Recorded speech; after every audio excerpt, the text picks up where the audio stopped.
Hi guys, welcome back to my YouTube channel. ಇನ್ನೂ ಯಾರೆಲ್ಲ ನನ್ನ ಚಾನಲ್ನ ಸಬ್ಸ್ಕ್ರೈಬ್ ಮಾಡಿಲ್ಲ, ಪ್ಲೀಸ್ ಸಬ್ಸ್ಕ್ರೈಬ್ ಮಾಡಿ. ಹಾಗೆ ಪಕ್ಕದಲ್ಲಿ ಕಾಣಿಸ್ತಾ ಇರೋ ಬೆಲ್ ಐಕಾನ್ನ ಪ್ರೆಸ್ ಮಾಡಿ. ನನ್ನ ವಿಡಿಯೋಸ್ ನಿಮಗೆ ಇಷ್ಟ ಆದರೆ ಲೈಕ್ ಮಾಡಿ, ಶೇರ್ ಮಾಡಿ, ಕಾಮೆಂಟ್ ಮಾಡಿ. ಹಾಗೆ ನಾನು ವಿಡಿಯೋಸ್ನ ಸ್ಟಾರ್ಟ್ ಮಾಡಿ ತುಂಬ ದಿನ ಆಗಿದೆ, ಅಂದರೆ ಮೋರ್ ದೆನ್ 5 days ಆಗಿದೆ. ಯಾಕೆಂದರೆ ನಂಗೆ ಸ್ವಲ್ಪ ಹೆಲ್ತ್ ಇಶ್ಯೂ ಇತ್ತು ಮತ್ತು ಫ್ಯಾಮಿಲಿ ಫಂಕ್ಷನ್ ಕೂಡ ಇತ್ತು. ಸೊ ಅದರಿಂದ ನಾನು ವಿಡಿಯೋಸ್ನ ಮಾಡೋಕ್ಕಾಗಿಲ್ಲ. ಬಟ್ ಇವತ್ತು ನಾನು ಯಾವುದ್ರ ಬಗ್ಗೆ ವಿಡಿಯೋ ಮಾಡ್ತಿದ್ದೀನಿ ಅಂದರೆ ಈವ್ನಿಂಗ್ ಸ್ಟಡಿ. ನಾವು ಹೇಗೆ ಓದಬೇಕು, ಸ್ಕೂಲ್ ಕಾಲೇಜಸ್ ಮುಗಿಸ್ಕೊಂಡ್ಬಂದು ಹೇಗೆ ಓದ್ಬೋದು ಅನ್ನೋದನ್ನ ನಾನು ಈ ವಿಡಿಯೋದಲ್ಲಿ ನಿಮಗೆ ಹೇಳ್ತೀನಿ. ಹಾಗೆ ನಾನು ಹೇಗೆ ಓದ್ಕೊಳ್ತೀನಿ, ನಾನು ಕಾಲೇಜ್ ಮುಗಿಸ್ಕೊಂಡ್ಬಂದು ನಾನು ಯಾವ ಟೈಮಿಂಗಲ್ಲಿ ಓದ್ಕೊಳ್ತೀನಿ ಅಂತೆಲ್ಲ ನಾನು ಈ ವಿಡಿಯೋದಲ್ಲಿ ನಿಮಗೆ ಹೇಳ್ತೀನಿ. ಬನ್ನಿ. ನೀವೊಂದು ಬೆಸ್ಟ್ ಪ್ಲೇಸ್ನ ಸೆಲೆಕ್ಟ್ ಮಾಡಿ, ಅಂದರೆ ನಿಮಗೆ ಕಾನ್ಸಂಟ್ರೇಷನ್ ಇರಬೇಕು, ಯಾವುದೇ ಡಿಸ್ಟರ್ಬೆನ್ಸ್ ಇರಬಾರ್ದು ಅಂಥ ಪ್ಲೇಸ್ನ ಸೆಲೆಕ್ಟ್ ಮಾಡಿ. ಹಾಗೆ ಅಲ್ಲಿ ಕೂತ್ಕೊಂಡು ಓದ್ಕೊಳ್ಳಿ. This is my place. ನನ್ನ ಸ್ಟಡಿ ಟೇಬಲಲ್ಲಿ ಏನೇನಿದೆ ಅಂತ ತೋರಿಸ್ತೀನಿ ಬನ್ನಿ. ಇದು ಬುದ್ಧ, ನನಗೆ ತುಂಬ ಇಷ್ಟ, ಶಾಂತಿ ಸಂಕೇತ ಕೂಡ ಬುದ್ಧ. ಹಾಗೆ ಇದು ತ್ರಿಭಾಷಾ ಡಿಕ್ಷನರಿ, ಅಂದರೆ 3 languages, Kannada, English, Hindi 3 languages ಇದೆ. ಹಾಗೆ ವರ್ಲ್ಡ್ ನಾಲೆಡ್ಜ್ ಬುಕ್.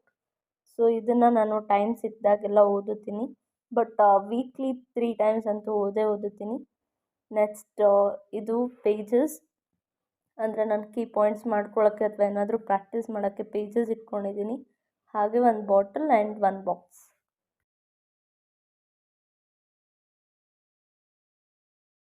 ಆ್ಯಕ್ಚುಲಿ ಇವಾಗ ಟೈಮ್ 5:55 ಆಗಿದೆ. 5 minutes ನನಗೆ ಟೈಮ್ ಟೇಬಲ್ ಹಾಕ್ಕೊಳ್ಳೋಕೆ ಬೇಕು. ಹಾಗೆ 6ಇಂದ ನಾನು ನನ್ನ ಸ್ಟಡೀಸ್ನ ಸ್ಟಾರ್ಟ್ ಮಾಡ್ತೀನಿ. 6 to 8 ಓದ್ಕೊಂಡು ನಾನು 8 ಆದಮೇಲೆ ಅಮ್ಮ ಬರ್ತಾರೆ, ಅಮ್ಮ ಜೊತೆ ಟೈಮ್ ಸ್ಪೆಂಡ್ ಮಾಡಿ ಸ್ವಲ್ಪ ಹೊತ್ತು ಟಿ ವಿ ನೋಡಿ ಊಟ ಮಾಡಿ ಮಲ್ಕೊಳ್ತೀನಿ. ಸೊ ನಾನು ಹೇಗೆ ಟೈಮ್ ಟೇಬಲ್ ಹಾಕ್ಕೊಳ್ತೀನಿ, ನಾನು ಜಸ್ಟ್ ಅವತ್ತಿನ ದಿನದಷ್ಟೇ ಹಾಕ್ಕೊಳ್ಳೋದು, ಅವತ್ತು ಮತ್ತು ನೆಕ್ಸ್ಟ್ ಮಾರ್ನಿಂಗ್ದು ಅಷ್ಟೇ ನಾನು ಟೈಮ್ ಟೇಬಲ್ ಹಾಕ್ಕೊಳ್ಳೋದು. ಹೇಗೆ ಹಾಕ್ಕೊಳ್ತೀನಿ ಅಂತ ಹೇಳ್ತೀನಿ ಬನ್ನಿ. ಇದು ನನ್ನ ಟೈಮ್ ಟೇಬಲ್.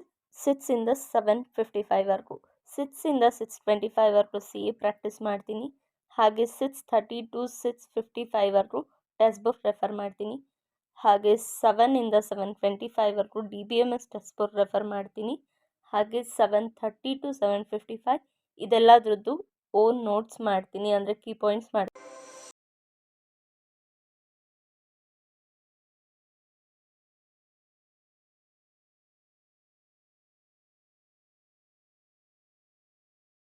ಓದ್ಕೊಂಡಾಯಿತು, CA ಪ್ರಾಕ್ಟೀಸ್ ಮಾಡಿದೆ.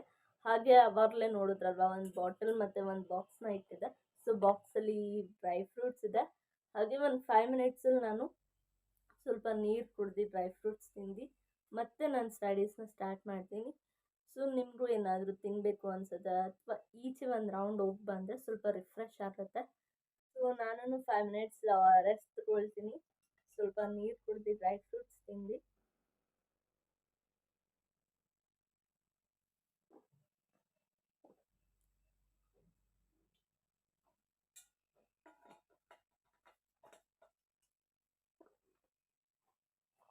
ಹಾಗೆ ಮೋಸ್ಟ್ ಇಂಪಾರ್ಟೆಂಟ್, ಕುತ್ಕೊಂಡೇ ನೀರು ಕುಡಿಬೇಕು, ನಿಂತ್ಕೊಂಡು ಯಾರೂ ನೀರು ಕುಡಿಬೇಡಿ, ಹೆಲ್ತಿಗೆ ಒಳ್ಳೇದಲ್ಲ ಅದು.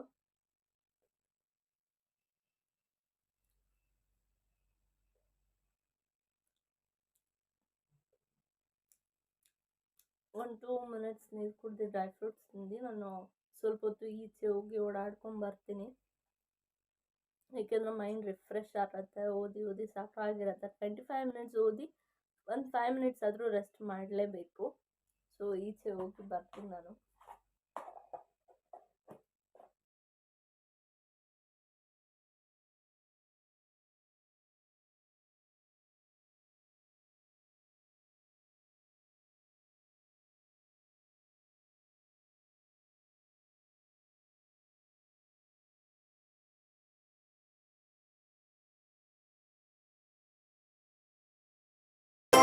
ಅಲ್ವಾ ಫ್ರೆಂಡ್ಸ್, ಹೇಗೆ ನಾನು 2 hours ನನ್ನ ಸ್ಟಡೀಸಲ್ಲಿ ಸ್ಪೆಂಡ್ ಮಾಡ್ತೀನಿ ಅಂತ. ಏಕೆಂದರೆ ಡೈಲಿ ಓದೋದ್ರಿಂದ ನಮಗೆ ಬರ್ಡನ್ ಜಾಸ್ತಿ ಆಗಲ್ಲ ಎಕ್ಸಾಮ್ಸ್ ಟೈಮಲ್ಲಿ. ಏಕೆಂದರೆ ಓದಿರ್ತೀವಿ, ಜಸ್ಟ್ ಅವಾಗ ಒಂದ್ಸಲಿ ಗ್ಲ್ಯಾನ್ಸ್ ಮಾಡಿದ್ರೆ ಅಥವಾ ಮರ್ತೋಗಿದ್ರು ತುಂಬ ಬೇಗ ಕ್ಯಾಚ್ ಮಾಡ್ಬೋದು ಆ ಟೈಮಲ್ಲಿ. ಇವಾಗ ಪರ್ಫೆಕ್ಟಾಗಿ ಓದ್ಕೊಂಡ್ರೆ ನಮಗೆ ಯೂಸ್ಫುಲ್ ಆಗುತ್ತೆ. ಹಾಗೆ ಡೈಲಿ ಒಂದು 5 ಬಾದಾಮಿ ನೆನೆಸಿ ತಿನ್ನಿ. ಸೊ ಅದರಿಂದ ಮೆಮೊರಿ ಪವರ್ ಜಾಸ್ತಿ ಆಗುತ್ತೆ. ನೈಟ್ ಒಂದು 5 ಬಾದಾಮಿ ನೆನೆಸಿ ಬೆಳಗ್ಗೆ ತಿನ್ನಿ. ಅದರಿಂದ ತುಂಬ ಮೆಮೊರಿ ಪವರ್ ಆಗುತ್ತೆ. ನೆಕ್ಸ್ಟ್ ನಾನು ಬೆಳಗ್ಗೆ ಎದ್ದು ಏನೇನು ನಾನು ಕೀ ಪಾಯಿಂಟ್ಸ್ ಮಾಡ್ಕೊಂಡಿದ್ದೀನಿ ಅದನ್ನು ಬೆಳಗ್ಗೆ ಎದ್ದು ಓದ್ಕೊಳ್ತೀನಿ ಒಂದು 5:30ಗೆ. So this my evening study routine. ನಿಮಗಿಷ್ಟ ಆಗಿದ್ರೆ ಪ್ಲೀಸ್ ಲೈಕ್ ಮಾಡಿ, ಶೇರ್ ಮಾಡಿ, ಕಮೆಂಟ್ ಮಾಡಿ ಅಂತ ಹೇಳ್ತಾ ನೆಕ್ಸ್ಟ್ ವಿಡಿಯೋದಲ್ಲಿ ಇನ್ನೂ ಒಳ್ಳೆ ಕಂಟೆಂಟ್ ಜೊತೆ ನಿಮ್ಮನ್ನ ಮೀಟ್ ಮಾಡ್ತೀನಿ. ಸೊ ಪ್ಲೀಸ್ ಇನ್ನೂ ಯಾರೆಲ್ಲ ನನ್ನ ಯೂಟ್ಯೂಬ್ ಚಾನಲ್ನ ಸಬ್ಸ್ಕ್ರೈಬ್ ಮಾಡಿಲ್ಲ ಪ್ಲೀಸ್ ಸಬ್ಸ್ಕ್ರೈಬ್ ಮಾಡಿ ಅಂತ ಹೇಳ್ತಾ ಸೊ ಬಾಯ್.